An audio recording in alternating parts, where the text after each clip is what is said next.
ఇక తిరుమలలో మరోసారి టీటీడీ నిబంధనల ఉల్లంఘన జరిగింది. శ్రీవారి ఆలయం దగ్గర గీతు రాయల్ టీం రీల్స్ చేసింది. ఘాట్ రోడ్డుతో పాటు శ్రీవారి ఆలయం దగ్గర కుప్పిగంతులు వేస్తూ రీల్స్ చేసి సోషల్ మీడియాలో పోస్ట్ చేశారు.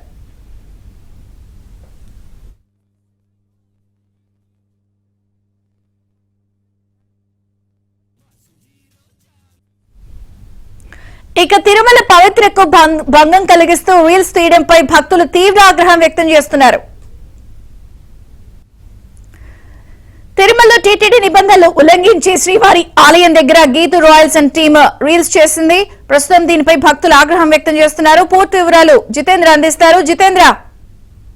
విజయ్ చంద్రిక, శ్రీవారి దర్శనార్థం వచ్చేటటువంటి భక్తులు ఆలయ సమీపంతో పాటు తిరుమలలో కూడా ఎక్కడా వికృత చేష్టలు చేయకుండా, అలాగే వీడియోలు చిత్రీకరణ చేయకుండా కూడా టీటీడీ ఇప్పటికే నిషేధాన్ని అమలు చేస్తా ఉంది. ఇలా టీటీడీ నిబంధనలు ఉల్లంఘించి రీల్స్ చేయడం, అలాగే తిరుమల పవిత్రతకు భంగం కలిగిస్తూ కూడా వీడియోలు చేసేవారిపై టీటీడీ కేసులు కూడా నమోదు చేస్తున్నటువంటి పరిస్థితుంది. అయితే ఈ టీటీడీ నిబంధనలన్నింటినీ కూడా ఉల్లంఘిస్తూ Geetu Royal and team Tirumala ghat road తో పాటు శ్రీవారి ఆలయం వద్ద రీల్స్ చేయడం ఇప్పుడు విమర్శలకు తావిస్తా ఉంది.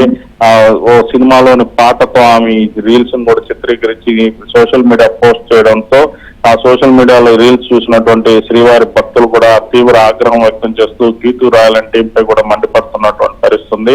ఆలయం వద్ద, ఆలయం పక్కనే ఉన్నటువంటి లడ్డు కౌంటర్ల వద్ద రీల్స్ చేస్తున్నప్పటికీ అక్కడ ఉన్నటువంటి భద్రతా సిబ్బంది కూడా పట్టించుకోకపోవడం కూడా విమర్శలకు తావిస్తా ఉంది. అలాగే ఘాట్ రోడ్ లో కూడా ట్రాఫిక్ కి ఇబ్బంది కలిగిస్తూ కూడా వాళ్ళ రోడ్లపైనే రీల్స్ చేయడానికి కూడా విమర్శలకు దారితీస్తా ఉంది. ప్రస్తుతం ఏదైతే గీతు రాయల్ చేసినటువంటి రీల్స్ సోషల్ మీడియాలో వైరల్ అవుతుందో దీనిపై టీటీడీ ఎలా స్పందిస్తుందో అన్నది కూడా వేచి చూడాల్సినటువంటి పరిస్థితి ఉంది. Vijay Chandrika. Okay Jitendra, thank you.